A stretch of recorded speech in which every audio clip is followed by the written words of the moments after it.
Hello, all you fine, beautiful people. I'm back here once again with another reaction, and today I'm going to be reacting to Baby You're a Rich Man by the Beatles. If you're new to the channel, I play the song all the way through, give you my thoughts and opinions on it at the end. And as usual, if there's anything you want me to react to, just put it down in the comment section. I try to get around to everyone's suggestions. So, I've heard this song before, mainly because for the Prog Corner I did a top 10 Beatles song ranking, and so I listened to a lot of the Beatles. But it's been so long, and really, other than maybe a song here and there, like, they're not something that I've gone back to a lot, and a lot of these top 10 lists for the Prog Corner, like, I listen to the songs, and then some of the songs I wouldn't touch again for a while, and the reason behind that was to pretty much kind of, like, come back to them, and kind of have it kind of out of my head. So that's kind of my thought process behind this. So yes, I have heard the song before. But I thought, you know what, let's revisit this and see how it sounds. So without further ado, here it is, Baby You're a Rich Man by the Beatles from the Magical Mystery Tour album.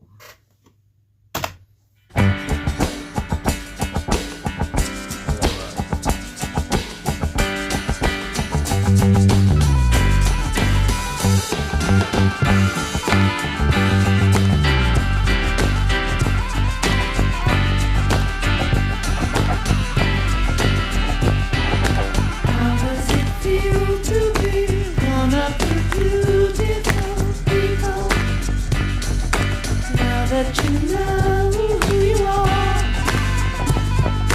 What do you want to be? And have you traveled very far? As far as the eye can see. How does it feel to be one of the beautiful people? How often have you been there?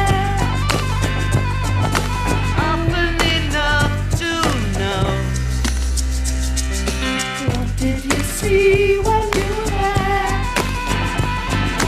nothing that doesn't show. Baby, you're a rich man. Baby, you're a rich man. Baby, you're a rich man too. You keep all your money in a big brown bag inside a zoo. Got a thing to do.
So that was Baby You're a Rich Man by the Beatles. I have to say, I love the sound of this song. Like, I love the composition of it, how it starts off, like, with pianos, very soft, melodic. But as it gets to the chorus of, baby, you're a rich man, baby, you're a rich man, baby, you're a rich man too. Really interesting to see how they did that. How it's sort of this dichotomy with the Beatles where it starts off very beautiful, very melodic, And then the chorus is a little harsher, a little bit more rockin'. And it's something I say I absolutely enjoy with this band a lot. Uh, Beatles, I find, are a very interesting band. Now, to anyone who knows me knows up until really a couple years ago, never really sat down and listened to the Beatles at all. Like I said at the beginning, did a top 10 Beatles song, so it required me to listen to every album. And I didn't really go massively in depth listening with it, just kind of picking out which songs I really like. This one's a nice song. I really enjoy it. Baby, you're a rich man too. Like, there's something about that gets stuck in your head. One thing I'll say, I love Paul McCartney's boom and bass on this. Like, you can hear it in the mix. Like, it's really pronounced. You have Ringo as well, I believe, on drums on this. Let's see what's being played here. Harrison on maracas, McCartney on tambourine, electric guitars by McCartney and Harrison. I really like the electronic guitar sound underneath. At least I think that's it, or it could be this what's it called? Clavioline or clavioline that Lennon's playing. That's really interesting. I like how the pianos are Lennon and McCartney. So it's really interesting to kind of see the composition of who's kind of credited. Eddie Kramer with the vibraphone, bass and McCartney. Background vocals, Mick Jagger's on this song as background vocals. That seems interesting, but you know what, I can see it. Yeah, with the baby you're a rich man. Yeah, it kind of has a interesting that Mick Jagger's here. Like, that's something, when you talk about Beatles and the Stones, you would have never expected them to have worked together, but looks like Jagger's on this song, so that's pretty interesting. Yeah, there's something about listening to the Beatles that's always, how to say, that's always very interesting to me, where you're looking at also, like, lyrically, how does it feel to be one of the beautiful people? Now that you know who you are, what do you want to be, and have you traveled very far as the eye can see? It's like they're kind of asking questions, and then it's kind of like an answer there.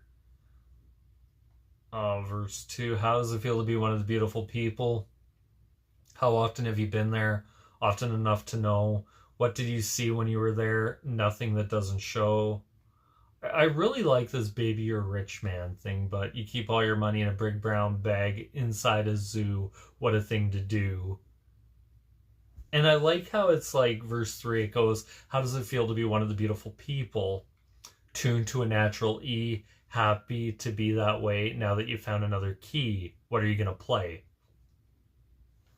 I think what it's kind of referring to is there's part of me in here that is like, is this the Beatles kind of talking about themselves in a way? And it's kind of said like, okay, tune to natural E, happy to be that way now that you found another key. I wonder if it's kind of referencing their kind of shifting musical styles through this period, where I'd say the first half of their career was very poppy, bubblegum, for the first, up until, I want to say, I could be wrong, but Revolver was really the Rubber Soul. Revolver was them starting to shift musical sounds, and into Sgt. Pepper and on. It was very much about more of a creative band than, let's say, the typical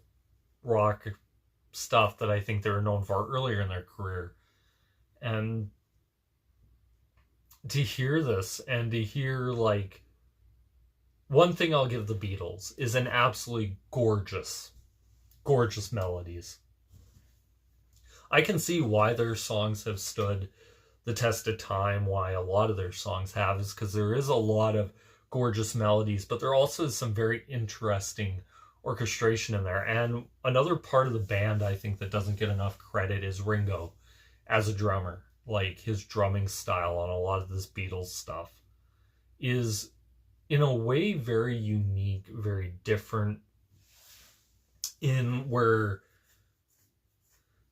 I've kind of find myself listening to this stuff, and I'd say beforehand, like, before listening to a lot of Beatles, I absolutely love the song "While My Guitar Gently Weeps," and loved a lot of George Harrison's.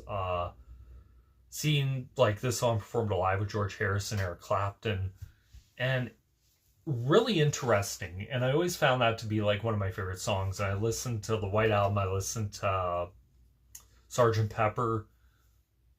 Like I think the reason why I never kind of explored further into the Beatles is because, to me, parts of those albums just did nothing for me at the time. And I find going back and listening to some stuff now from some other stuff actually did make me want to dig deeper. And I have grown an appreciation for Ringo, just like Paul McCartney's bass playing. I've gained a lot more appreciation for Paul McCartney going back and listening to a lot of this stuff, where a lot of people used to always throw who like, oh, we're like, there's a bunch of people I know who are huge John Lennon fans. And maybe that jaded me on him a bit. Because, like, all you're hearing about how great this guy is, how great this guy is, how great this guy is. To me, like, I love Paul McCartney in this band. Like, him and Ringo, I think, are a very underrated rhythm section in music history. Like, McCartney's bass. The other part that doesn't get enough mention, and I'll give it here, like, I think John Lennon is for his part in the Beatles, great. I think it's one of those things where these guys were such talented musicians, because you're looking at McCartney could play the piano, he could play bass, he could play guitar. You're looking at Lennon could play piano, he could play guitar, and I believe bass. Like, they were all multi-instrumentalists in a band. And it's one of those things where I think they really deserve a lot of credit for their contributions to music, because even a song like this, like, how many bands would kill to write a song like this? And the Beatles, I think the other thing the Beatles really did benefit from was pretty much a blank slate musically. Like, the music business was, at least in my opinion, for rock and roll, kind of still in that infancy era. And the Beatles came along, right band, right time, and kind of captured it in a way that at that point really hadn't been. And I think it was then the next thing was Jimi Hendrix. Like, I think two of the most important musical acts, at least in terms of rock in the 70s, was the Beatles and Jimi Hendrix. Because those two things, you can trace everything back to those two bands, or to those two moments. And around the same time, you had guys like Clapton, which would then go from Mile and the Bluesbreakers to Cream. You had Pink Floyd in more the underground scene there. You had The Who. You had the Yardbirds, which gave us Clapton, Beck, and Page. Yeah, and it's really interesting. Like, you look at where music was. You had Miles Davis and John Coltrane and blues and jazz, or in jazz fusion. It's really interesting. But in the era of rock, you really look at the Beatles, and I think they're the right band, right time, and they had the songs. And I think the one great thing about the Beatles is I don't think they overstayed their welcome. It's one of those things where you could say the Beatles I know there's some that don't like Let It Be's production. Let It Be Naked, I've heard by a few, is probably the better one to go with. But I don't think the Beatles ended on a bad album. And listening to stuff like Baby You're a Rich Man and all this stuff, it's so interesting. Like, I can see why people love the Beatles. It did take me a while, and I think there is an aspect of, would I say, people constantly saying this band's so awesome, so awesome, so awesome, that it kind of feels like, in a way, like it's kind of getting shoved down people's throats and stuff. And I don't, and I think it kind of turns people off. Like, I think there is something to be said for organically discovering a band on your own and kind of sitting down with it and really giving it a chance. And I think that's one thing I love about this channel, is there's a lot of stuff where I had preconceived notions of going into it, but then I listened to it and I'm like, you know what, I really like this in it, or I like that in it. And I know this video is going on quite long, but I think it is a good point to really mention, like with the Beatles and some of these other rock bands, is I think too often we're too quick to dismiss music and dismiss something, whether it be it's not our usual preference. And I think there is something to be giving something a chance, and I feel stuff like this really has allowed me to kind of break out of this musical rut I was in and discover new stuff. And I know it's old, but in this way, like a new outlook on things. And I think I've really enjoyed doing a lot of this. The Beatles are a band that I've actually come to respect more through doing this than if I just would have sat down and probably listened to, like, kind of went back to like younger me listening to it, and I could see myself very much dismissing a lot of this stuff because it didn't have certain elements is what I was looking for in music. One of my first bands I absolutely fell in love with was Pink Floyd, and I could see myself not liking this because it didn't have that David Gilmour, Rick Wright, Roger Waters type feel to it. And it took me a long time to get out of that rut, and then I got into bands like Guns N' Roses, and then I got into Zappa, and I think through that and coming into that really shaped a lot of what I was looking for. But anyway, that's my thoughts and opinions. I know I rambled on way too long about this. I'd love to know what you guys think. Comment down below. Once again, I say thank you guys so much for watching. It really does mean a lot. This is me here once again signing out. Peace.